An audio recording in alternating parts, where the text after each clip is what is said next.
We watched a huge parade of Chinese military might, flanked by Russia's Vladimir Putin and North Korea's Kim Jong-un. Military might here in Beijing. We heard the sound of jets overhead where we are as the parade showcased China's military capabilities on land, in the air and at sea as well. Among the about the choices the world was facing now, whether to go down the road of war or peace. Defeating Japan in World War II had emerged as a much stronger country that feared nobody.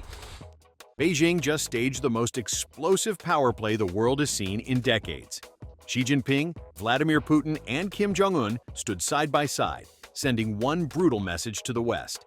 We're done playing defense. This wasn't just a parade. It was a silent declaration that the balance of power is shifting, and fast.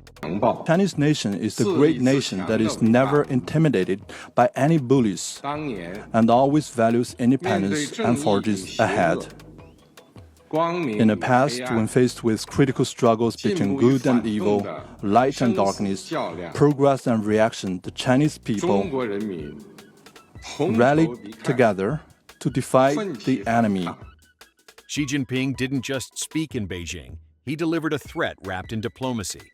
He told the world it now faces a choice between peace or war, and made one thing crystal clear: China will not bow, will not be bullied, and will no longer play second to anyone. sound of jets overhead where we are as the parade showcased China's military capabilities on land, in the air and at sea as well. Among the notable new weaponry we've seen are laser weapons, nuclear ballistic missiles and giant underwater drones. Then came the real message, rolling across Tiananmen Square in cold steel and firepower. Intercontinental missiles with global reach, AI-powered autonomous weapons, laser systems, and the AJX-002, a 60-foot underwater nuclear drone built to stalk silently beneath the seas. Has also been investing in artificial intelligence and autonomous weapons. One example is the AJX-002. It's a giant 60-foot underwater nuclear-capable drone. China may not yet match the US or Russia's nuclear stockpiles, but the pace of its expansion screams ambition. Xi wasn't just talking about equality, he was showing the world exactly why ignoring China is no longer an option. Parade sirens are going off in Ukraine while the parade was going on, with more attacks being waged over there by Russia. It really does show that Putin feels comfortable and in a safe place with China standing behind him or beside him. For Vladimir Putin, this wasn't just a parade, it was redemption on live television. While the West calls him a pariah over the invasion of Ukraine, Beijing put him front and center next to Xi and Kim, giving him the one thing he's been desperate for: legitimacy. Yeah, well, I mean, in the West, in many governments publicly declare that Vladimir Putin is a pariah following Russia's invasion of Ukraine. There are a lot of places he can't go to. He doesn't get invited to the meetings he used to have. So when he turns up in... Even as Putin smiled on the podium, Russian missiles were slamming into Ukrainian cities, a silent reminder that Moscow has no plans to retreat. Standing beside Xi Jinping in Beijing sends a louder message than any press conference ever could. Russia is not isolated, and Putin still has powerful friends. In one carefully choreographed moment, Beijing turned a sanctioned outcast into a global power player again. North Korea's leader, Kim Jong-un. It's the first time the three leaders have met and formed part of China's leader's message of power, both military and diplomatic. Kim Jong-un has spent years treated like a global outcast, mocked for his isolation and sanctioned into irrelevance. But in Beijing, that narrative flipped overnight. For the first time, Kim walked Tiananmen Square side by side with Xi and Putin, sitting in the front row and sharing the spotlight with two of the most powerful men on Earth. Very clear now, Kim Jong-un and North Korea, that his nuclear weapons are really not up for discussion, that North Korea has no intention of abandoning its nuclear program. So if this wasn't just about symbolism. Kim came to Beijing to secure his place at the top table. With North Korea's economy in ruins and sanctions biting harder than ever, he's been leaning on Putin for cash and weapons deals. But Kim knows Russia's war won't last forever, which is why this parade was his chance to rekindle ties with Beijing and lock in economic lifelines. And by standing next to Xi and Putin, Kim sent a direct message to Washington.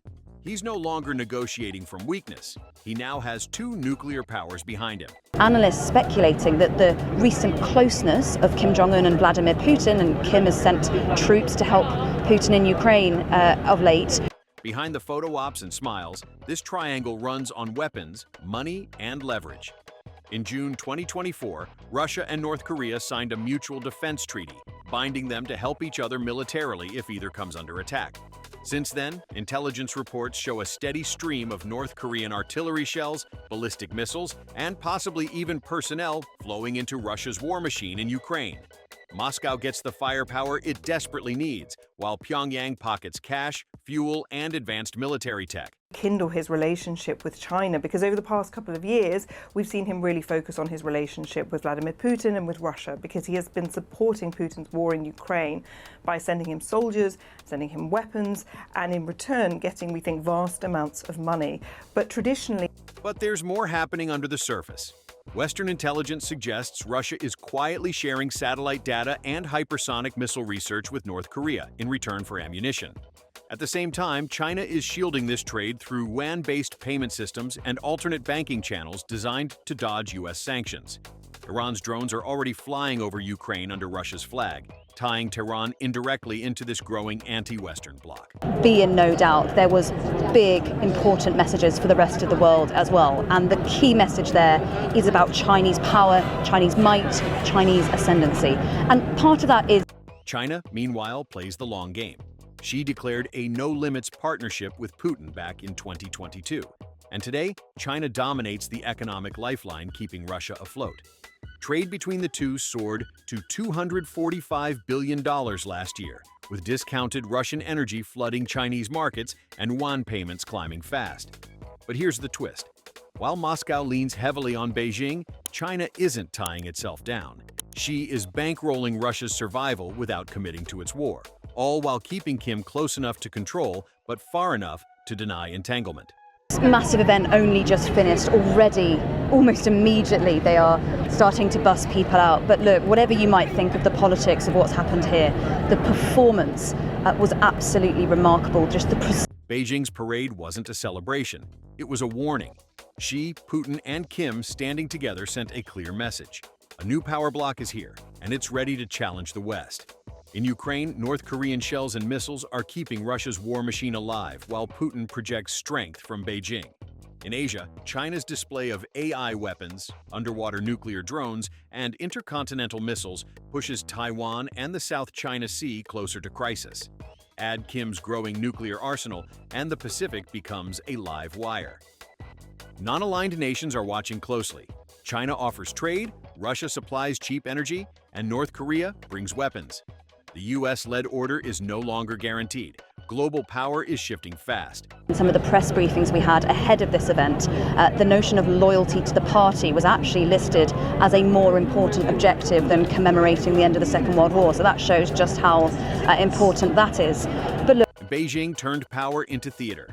Kim Jong-un arrived in his armored train, Putin walked beside Xi, and together they projected an image of unity the world couldn't ignore. Xi stood at the center, positioning China as the force holding this triangle together. For Xi, this is about more than just unveiling new weaponry. It's about showing off a new global order with Kim, Putin, and other world leaders from countries including Iran, Pakistan, and Myanmar. Nothing was left to chance. 26 world leaders attended, yet only Xi, Putin, and Kim stood side by side at the podium, making the power hierarchy impossible to miss.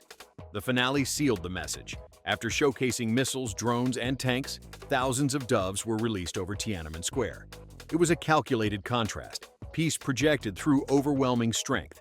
This wasn't nostalgia for history. It was a carefully staged warning about what comes next. Said more than once that he would like to challenge the global order that's dominated by the United States. There is fear within Washington that this could be a new axis for... Washington isn't standing still.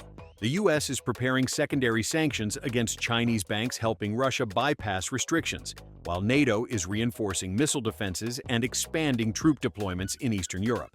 In the Pacific, Japan and South Korea are increasing defense budgets and conducting joint military drills. The U.S. is accelerating weapons deliveries to Taiwan and stepping up naval patrols in the South China Sea to counter Beijing's growing reach. The triangle has drawn its line. The West is quietly drawing one too. As those troops and weapons roll past in Beijing, this show of military might and new global alignment is in direct challenge to the West, with some. The Beijing parade exposed a tightening alliance between Xi, Putin, and Kim, but questions remain over whether it will become a formal military pact. China holds leverage over Russia on energy deals, while North Korean weapons fuel Moscow's war in Ukraine amid unconfirmed reports of personnel involvement, signaling rising global tensions. Some experts even calling it an axis of upheaval. And as U.S. President Donald Trump unleashes chaos with his global trade war and shaky attempts to end the war in Ukraine, Chinese leader Xi Jinping has a message. China is ready to step up as an alternative leader to the United States. Meanwhile, analysts warn this triangle is just the start. The growing CRINC bloc, China, Russia, Iran, and North Korea, is reshaping global influence. Through sanctions busting, weapons pipelines, and resource deals, they're quietly building a system designed to bypass U.S. dominance without firing a shot. With tensions rising over Taiwan, Ukraine, and the South China Sea, one miscalculation could turn this triangle from a strategic alignment into a trigger for something far bigger. The stage is set, the alliances are forming, and the world is watching. Who makes the next move? And who survives it? Like, subscribe, and drop your thoughts below.